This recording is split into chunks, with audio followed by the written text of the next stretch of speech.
Hello everyone, this is Radostin Nanov from Rapier Sofia, and today I would want to talk a bit about Lake HEMA, the third. This is a big event in Lake Como, which started in early October, and I would like to give a small review and a lot of feedback basically. I'll also be sending this, of course, to the organizers, specifically the slides, which we'll be looking at anyway. The reason why generally I want to do this review is because I think I have a lot of relevant feedback. And the reason why I typically haven't done these reviews in the past is that, well, I'm often coming as part of the package deal. I'm coming with Angel Chernaev, I'm going with Borisław Krystev, both of which are better fencers than me. And I don't really subscribe to this, but I think it's just 95% wrong. The fact that when you ask someone in HEMA about something and their next question is, well, what's your HEMA rating? My HEMA rating is relatively low. So I think that this makes my opinion maybe a bit less relevant on fencing compared to people with higher rating and more experience, of course. But when it comes down to event organization, I've been around the block. We've organized together with those guys who were already mentioned and Nikola Christoph. We've organized 5 tournaments now, and I've organized by myself, of course, with help from volunteers. I've organized one tournament this spring. So when it comes down to event organization, I think I have a few things to say.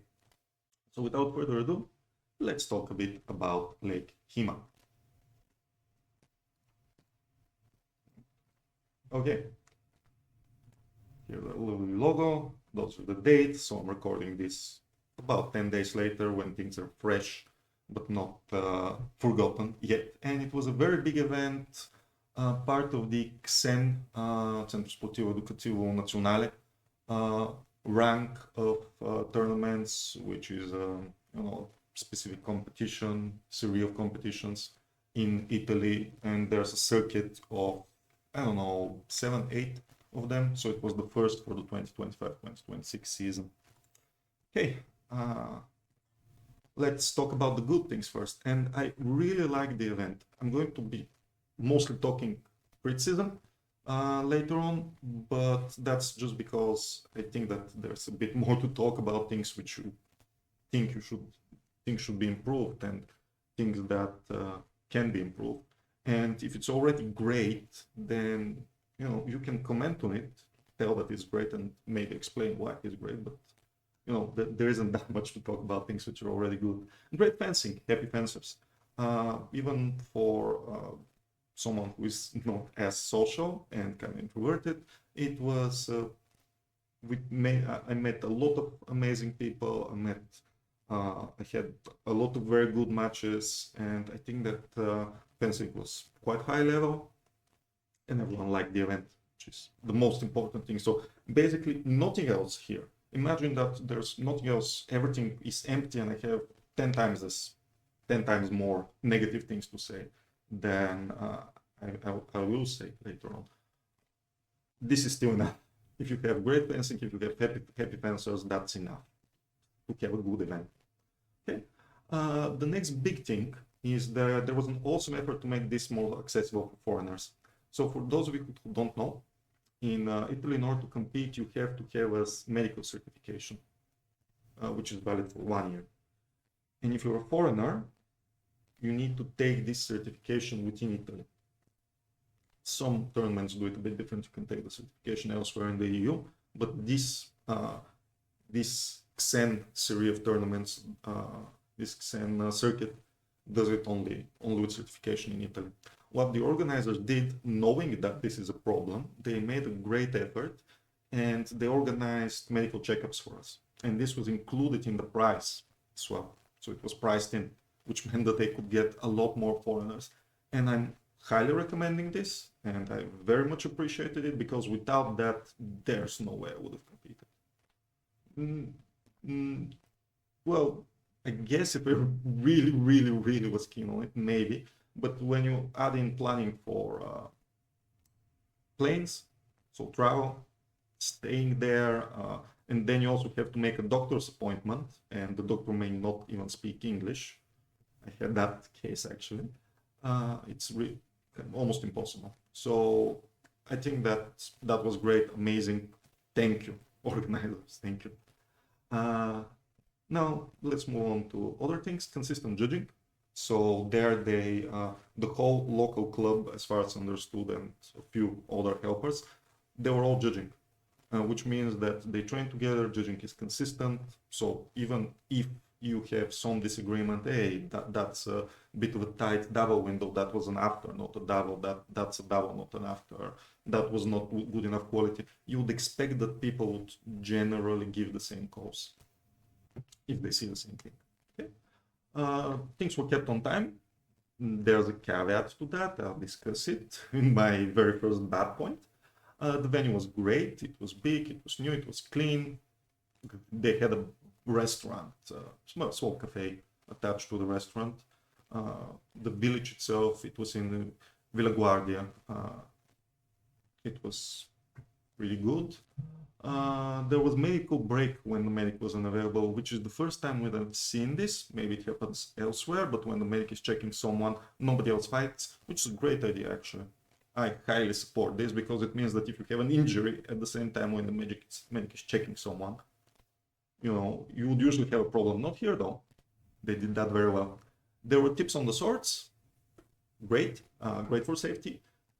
However, and I'll talk about this in the bad section, the first event that I've attended that had a concert for the social meeting, so they actually brought in not one, but actually two bands, vocal, who sang for several hours at the social event.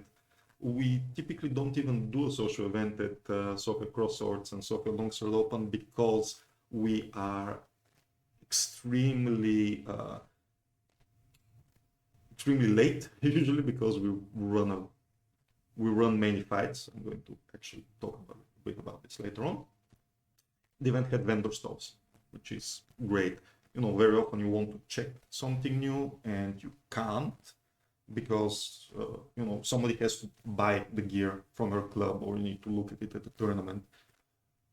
And that's not always possible. So you sometimes buy things blind or based only on video reviews from other people. But this time around there were video stalls, which is very, well, vendor stalls, which is very good. The bad things, actually they're less than the good things, and here I've ordered them in order of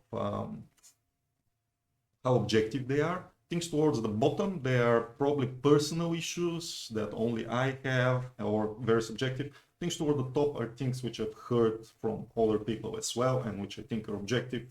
And some of them have fixes, some of them have very hard fixes, some of them do not have fixes, I believe. I'm going to go into a bit more detail, but you can look at them briefly here. So first big thing, 4-person groups. That's a legit group from sidesword. Yep, open sidesword.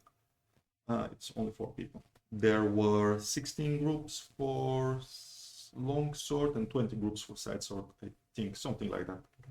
Okay, why does that happen? Well, because there's a lot of competitors and the schedule is relatively tight. 50% of the fencers get to fight 3 times per category. Imagine that someone does not show up. Someone is sick, someone is injured. You get to fight 2 times per category. This can be as little as 9 exchanges, or as I've discussed, as little as 6 exchanges if you don't fence too well. Now imagine that you're traveling and that you're only fighting 1 category and that you're traveling from abroad and you're not too good. So you take it's probably people coming from Europe. I don't think that some very average fencer would come from the US or from Southeast Asia to compete here. Maybe they would actually, but I think that it's less likely. They'll probably combine it with a trip, sightseeing. But say that you're coming only for the tournament, you're probably coming from Europe, take a 2-hour flight, feeling bad, maybe had food poisoning, trying to fight anyway, you get 9 exchanges or even 6, because you get hit in the head, hit in the head, hit in the head 3 times, that's it. For this bout, same thing next time, same things next time. Very unlikely but the fact that it's possible is not nice. How to fix this? Well, it really hurts me to say, because the reason why I went there was because I could fight in three things, three categories. But you can have less categories, fewer categories. You could have fewer participants, you can cap the event. You could have more time in the venue, because this one was running, I think, from 9 to 7. Maybe it was 7 to 7. But anyway, it could have been a couple more hours in the end. It means that you don't have a social event. But this is what we do in Soccer Longsword Open, and this is what we did in Soccer Crosswords, and what we will do in Soccer Crosswords. Unfortunately, it has a serious drawback on the social side. It has a serious drain on the energy of the staff. The staff are in a really bad place after such a long event that they really need to crash out and rest.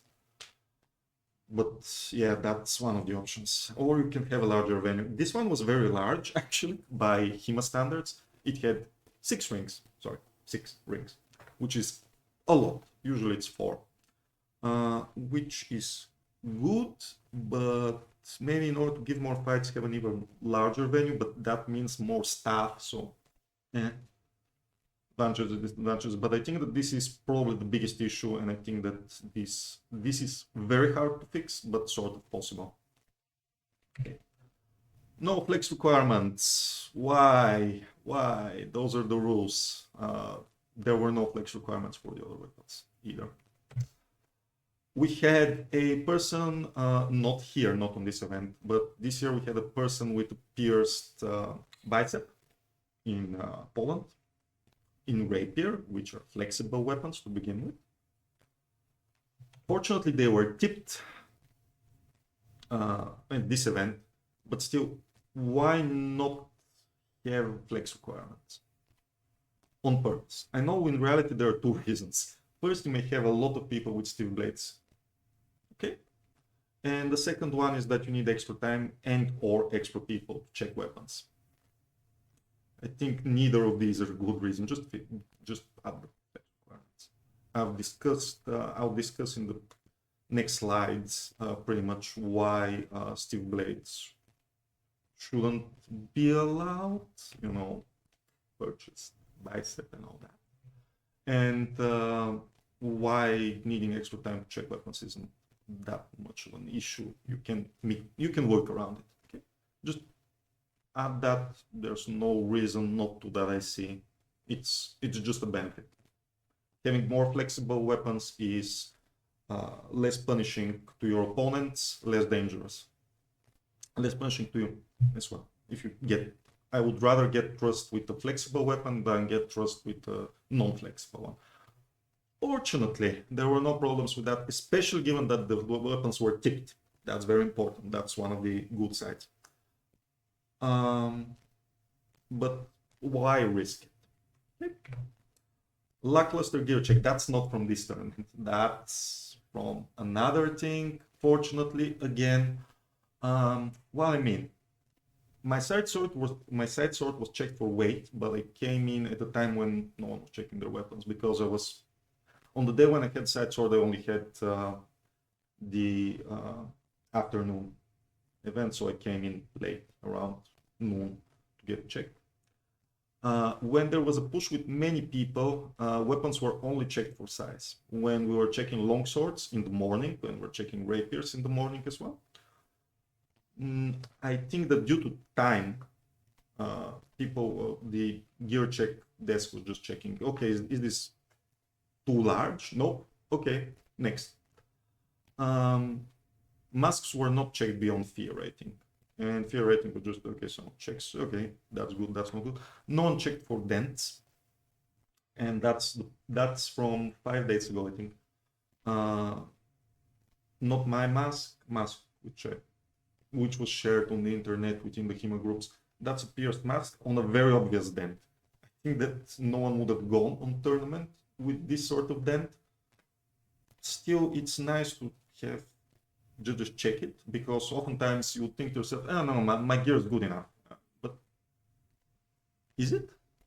Because good enough levels are very varied across different people. So it's good to have the judges check that, even if there's a risk that your gear would get turned away. That's never happened to me, no. I had to run and buy a mask on the tournament in the UK a couple of years ago. Other gear was not checked beyond asking. Do you have gear? Yeah, I do. Not always, even. I think I got asked before longsword, do I have other gear? Well, I was not asked for sidesword, I was not asked for rapier. Theoretically, I could have gone in without a box, I could have gone in without a plastron, which was not a requirement, I think, in the first place, but you know, it's good to make sure that there's consistent gear checking. How to fix that? More people on gear check. No one is fighting yet. Staff is waking up, warming up, hopefully. But it's only 2 people on gear check. Why not have 4? Why not have 2 gear desks? Okay, it's not hard. That's the one time when you have the staff actually, before judging has started. Okay, now we're moving into the things which are a bit more subjective, but I've heard that from other people as well. There is 2 issues with the timer. First issue is that there's 5 seconds to last exchange. So if there's a pause within the last 5 seconds, so I hit you and there's 3 seconds on the clock remaining, we get the last exchange, which lasts as long as it lasts until a hit is made. Otherwise, the bout ends at 2 minutes sharp, which means if there's an exchange at 6 seconds, the bout lasts 2 minutes. If there's an exchange at 5 seconds before the end of the bout lasts 3 minutes, 4 minutes. It's getting ridiculous, but you get my point. You know, it can last as long as it lasts. This leads to metagaming. So basically, I had that in one of my matches. I was going, okay, I need to attack, but I need to attack optimally, not now, but 3 seconds from now, when the clock goes under 5 seconds. I don't want that. I don't want to game the system. I want to just fence the people. You know, I just want to fence. I don't want to try and metagame the timer, please. There's relatively easy fix. Just cap the last exchange to 10 seconds. Don't give us infinite time. Okay. I mean, you say last exchange 10 seconds, and that's it. It means that there will still be a bit of metagaming, but there will be much less metagaming of that. Okay, timer issue number 2, keeping your own time. Well, if discounting this last exchange, the match stops at 2 minutes clean fencing time, so without deliberation. Judging sharp, so exactly 2 minutes. You get time and that's it. There's no warning call from the judges, so you don't know that the time is approaching. And there's one small timer on the tracking software screen. So you have a big 5, 3, 9, whatever score, and you have a big, and you have a small kind of timer below that score. And that's on one monitor, which may be behind your back. So you have to look behind your back. Foreigners especially get caught on time. I've heard that from another fencer who's fenced a lot in Italy, and they said that they have issues. They used to have issues in the beginning when they started fencing in Italy. Okay, don't do that. What's the fix? I think that's also a straightforward fix. So just have a 10 seconds call from the judges. Just let them know, let the fencers know. Don't have them lose or win on time, because it's not a satisfying way to go, especially if it's a very close match and you're all adrenaline pumping and yeah, time. Okay, especially if the clock was behind your back. Or have a much bigger timer available on either side. Why not both, of course, but that's the other option. Have a much bigger timer available on both sides, so I don't have to look over my back to check what's the time. Of course, that never happened to me, but theoretically, as I'm looking around my back, my opponent can decide to launch an attack. And you go, well, it's up to you. Why did you look behind your back to check the timer in such close distance? But why have that problem at all? Okay, moving on into small things. Very dependent on corner men or corner women on assistants generally. You have VAR, this video review, just very shorter. You have video review in all bouts, which is awesome. I like that. I support that. But you only have this video review if you have someone in the film, someone to film this. This is part of the rules. Actually, the rule set says so, that there's no obligation that the organizers will provide video review. Fine, okay, that's not a problem. And there isn't an easy fix because the fix is honestly more stuff, which is hard to get. It's very hard to get. We're struggling with that with our events as well. Big shout out to Maria, my assistant, who managed to film all of my fights. So a review of my fights is coming very shortly. I actually already have that video up. Okay. Arithmetic 50% proceeds to eliminations. That's also part of the rules. Basically, you have 100 competitors, 50 of them go to eliminations. You have 40 competitors, 20 of them go to eliminations. And that means that the elimination brackets are not clean because they're not a power of 2. Means there's a lot of auto wins, so buys, auto wins in the first round. And also means that there may be an extremely small difference between the last person to qualify and the first person not to qualify. So it may be just 1 point on point difference. Of course, this is because you want to give more fencers more fights. You cannot have everyone. You could have everyone qualified. This is what Bratislava effect does. But they have, I think they have 2 more pools. Sorry, 2 more rings. And they also run only longsword. And yeah, I think they also last a bit longer indeed. So that's advantages and disadvantages. On the topic of timekeeping, I think that Lake HEMA had a 1 hour pause for lunch, which can be removed if they want to have more fights. On the topic of having more fights, well, going back to my 4-person group points, if you have bigger groups with more fencers, you don't have to give eliminations to so many people. You can have top 16, top 34, top 60, top 32, top 64, a power of 2, which makes a clean bracket. Okay. And something which is a strong personal preference, and it's not at all fixed to the arithmetic 50%, but still I wanted to add it in. Have the people qualify according to the per group ranking, not global ranking. So if you're top 2 from each group promoted, top 1, top 3, top 4, 5, if possible and where possible. I know that it's often not possible given group sizes and group counts, but I generally much prefer per group rankings because global rankings suggest that groups are all even and they're all kind of equal, which is just not the case.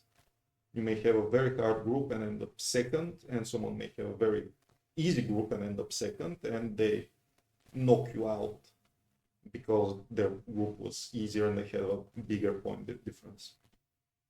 Okay, I know this is very hard to do. This is just a personal preference. Okay, rings on long swords, another personal preference. Why? This is also in the rules. The rules explicitly allow rings, 2 rings or plates. Plates?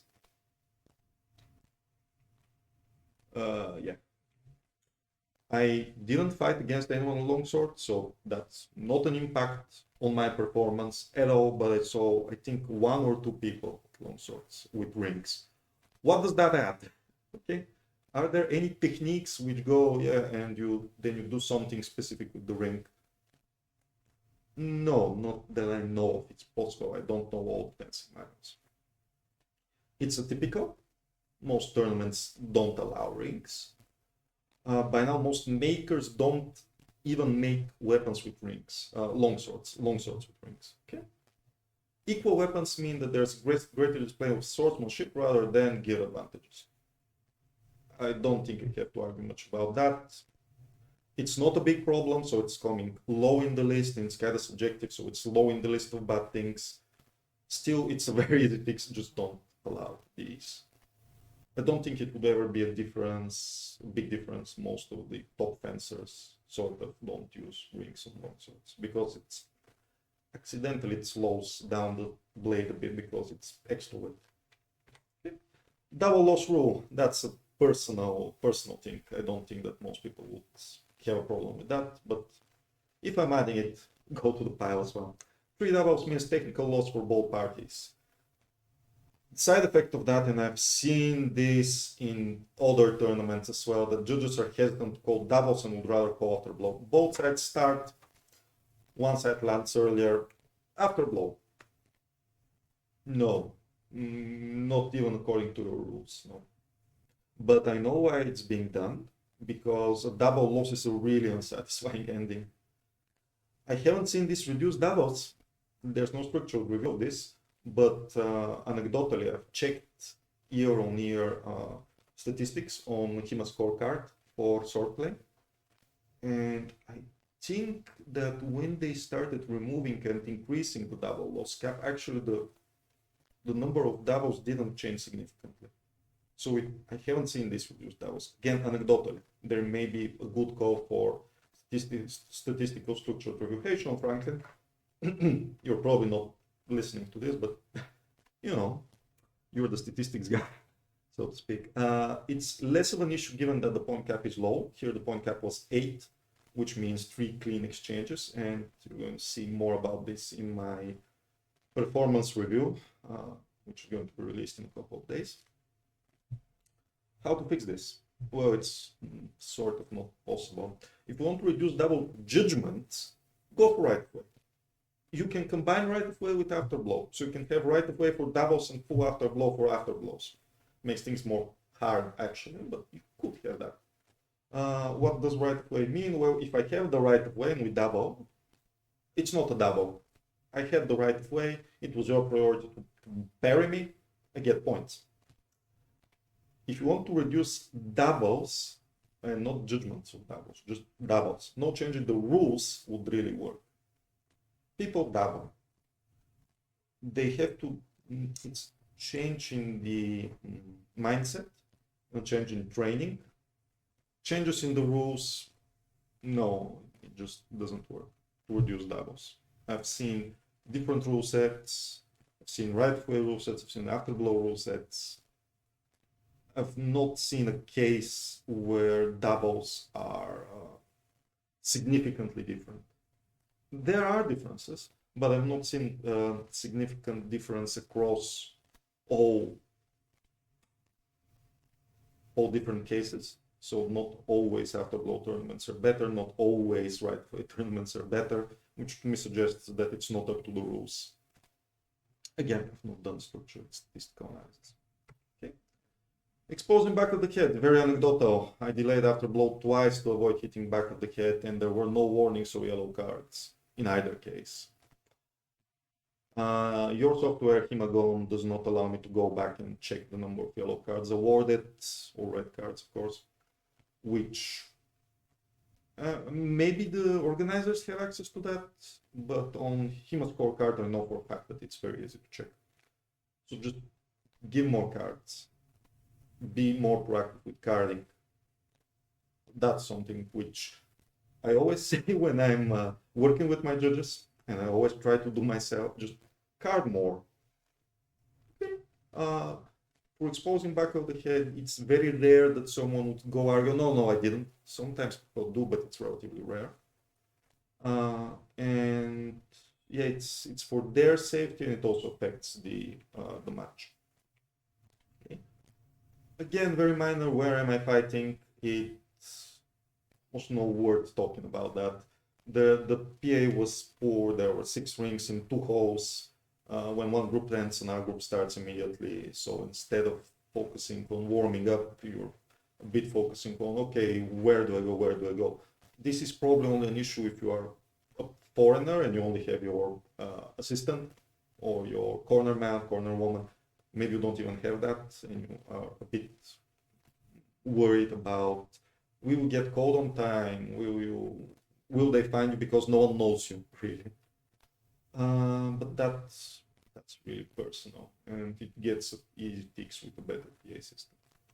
Okay, Diego, there I'm not sure because I haven't seen a review. There hasn't been an official statement, but there was at least one leg injury. I think someone tripped, and I also think, and I saw that, but I'm not sure how hard the injury was. One of these happened because the fencer was rushing very rapidly into close distance. They did that a few times, and the last time around they tripped over the other fencer, fell, and I don't know, there was a lot of cursing. I don't know exactly how hard the injury was, but I think they probably sprained something. Maybe broke an ankle. Probably should have been warned.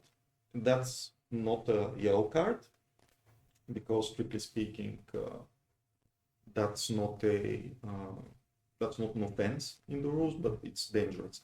Maybe they were warned. I don't know. Maybe they were. Okay. The really ugly thing is that I was with checked luggage and I couldn't get any pasta, I couldn't get any drinks, nothing at all. In fact, I was overweight on my luggage. So the few souvenirs which I had kinda were not brought along.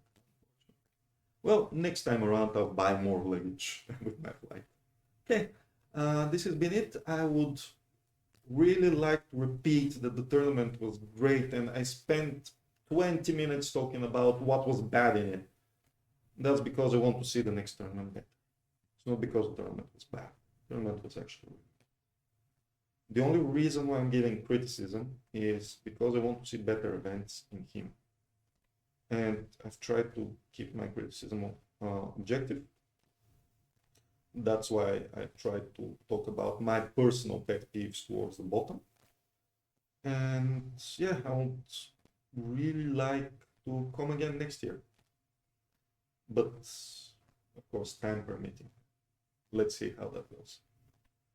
Thank you for watching. You stayed here. It's a 30-minute slideshow of me ranting about HEMA events. Thanks for being here with me, and well, look forward to my video about how badly I did in actual fights very soon. Thank you all.